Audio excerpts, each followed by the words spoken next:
So, in the reel, we're looking at Wim Wenders Pina. And it's quite the interesting documentary because mostly it's dance. And we do get these amazing portraits of the dancers thinking about what Pina means to them. And we hear their internal thoughts about Pina. And I find that such an interesting choice because I went to SUNY Purchase for dance. That was my major in my first 3 years of college before I realized, I need to speak. I can't just move only. I like to use both my voice and my body. And so I think it's interesting that we live in the heads because that's where dancers are. They move, they use their bodies to get through life, and they're in their heads most of the time thinking. We don't get to express a whole lot in the dance class except with our bodies. And when we're working for a choreographer, we don't get to talk that much at all. We're trying to learn all this movement and get it perfect. And yeah, we'll ask for help, but we never get to have like really deep conversations, not with any of the choreographers I've worked with, in fact. As you know from my last instructional video, I'm doing this same exact thing. This is a one-taker. We're talking documentary. I want truth. Direct cinema. And you probably just heard my boiler man start up his truck because I think he's driving away for the day. Okay, so life, it happens. And as I say that, I think about Wim Wenders and how Wim Wenders started off in Dusseldorf, Germany, which I previewed in my instructional video.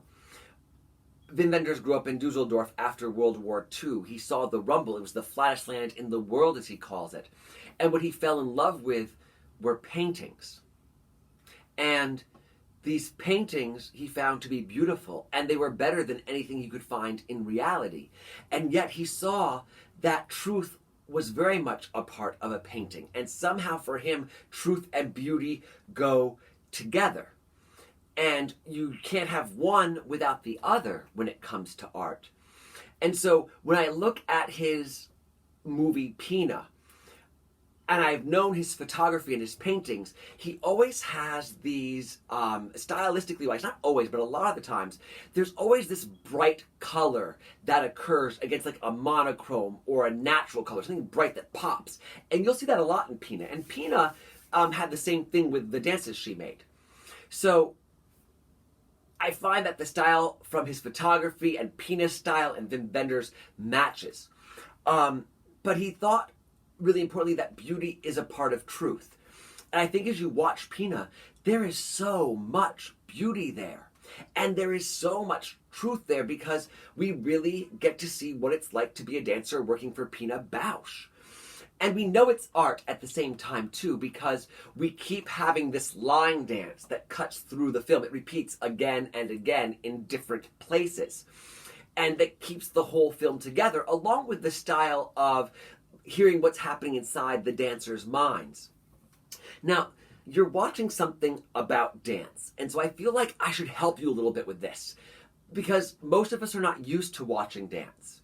And I thought I would share with you 6 archetypal gestures. And when I say archetype, we've already talked about archetypes back in narratology. So there are 6 main verbs in the infinitive, and you can connect almost any of the smaller verbs to these larger verbs. So with these 6 verbs, I thought I'd give you a little movement, show you a little something, and hopefully as you're watching Pina, it will help you understand what you're watching, give you more of an idea of something that could be being communicated. So these 6 archetypal gestures were come up with by Michael Chekhov, and I learned them through Leonard Petit at Mason Gross School of the Arts. And I thought they'd really help you guys, and that's why I've brought them to this. So the 6 archetypes is I want is one of the first ones. So if you think about wanting, you've been doing that since you were a baby. It's probably the very first verb a baby does. And so what is that action to want? And you feel your whole body moving forward a little bit and your hand coming out, right? And notice how it's to the side. I want. Yeah? And then, of course, when you don't want something, the opposite of it, which is the other archetype, is to reject. And that's probably just the hand going down and the head turning away. And of course, you probably could figure other archetypes. Like when you think of the word I want or I reject, what part of your body moves. Like, really let I want or I reject live in you for a bit and see what your body does, especially your hand and arm, torso, and head. Like, just work on that. And then there is I take, right? And I take, you can feel that hand clawing and gripping down to grab something. And I probably should tell you some of the smaller verbs so you get an idea of it. So I take is also like I steal, or I plunder, or I seduce. All of those are taking actions. So to take, you can feel your body come forward. You can feel that hand reaching out. And then there's one of my favorites, which I think is what real artists do, and that is to give. You almost feel it as two-handed. I at least feel it as two-handed, offering out both hands. And then out of that, to stand my ground. So when you stand your ground, you can feel you lift a little in the body. The shoulders square off. You're ready to press against something. To stand my ground. And we'll see that a lot in the Pina work. We'll see all these a lot. And then, of course, the opposite of stand my ground is to yield. And that's just a movement back. To turn away, I yield. Go forth. Go ahead. Go forth. And hopefully having those 6 archetypal gestures will help you understand Pina more. And I'm going to put this in the reel at the head of the list and say watch before Pina so that you definitely do. Is there anything else I want to say? Yes. Hopefully all these things help you with Pina. But I want to tell you a little bit more about Wim Wenders and how he works. How he worked early on. He was very much into truth. And he would set up his little 16mm camera, which had essentially a 4-minute reel. And he would just record 4 minutes. He called them landscape films. And he would just leave the camera there and just shoot what happens. Because he believed there was an integrity to time and space. And I love that idea. As he moved further into film, he started adding sequences, discovering I could add these sequences together. But he never let go of truth. And I very much feel when we see these dancers sitting in front of the camera, letting their thoughts go, you feel very much that they're inside this frame and they're revealing, and the voiceover is revealing.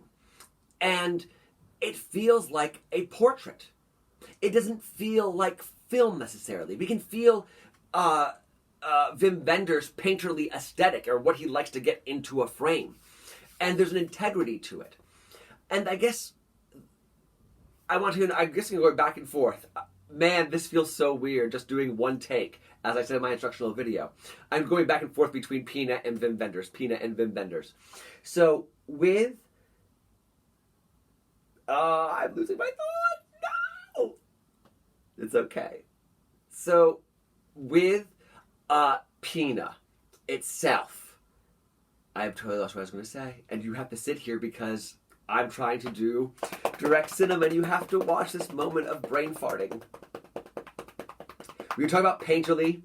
Oh, I got it. One last thing I want to give you about Pina. I gave you those 6 gestures. The other thing, you're going to be opening up with the dance Sacre du Printemps, which is the Rite of Spring, that Nijinsky choreographed. That was its first choreography, and many people have choreographed it since. And Pina Bausch's take is incredible.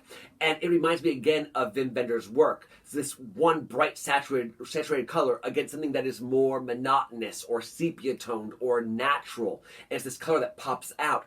And we see this red piece of cloth. And clearly, one of these women is going to be sacrificed for the good of the community.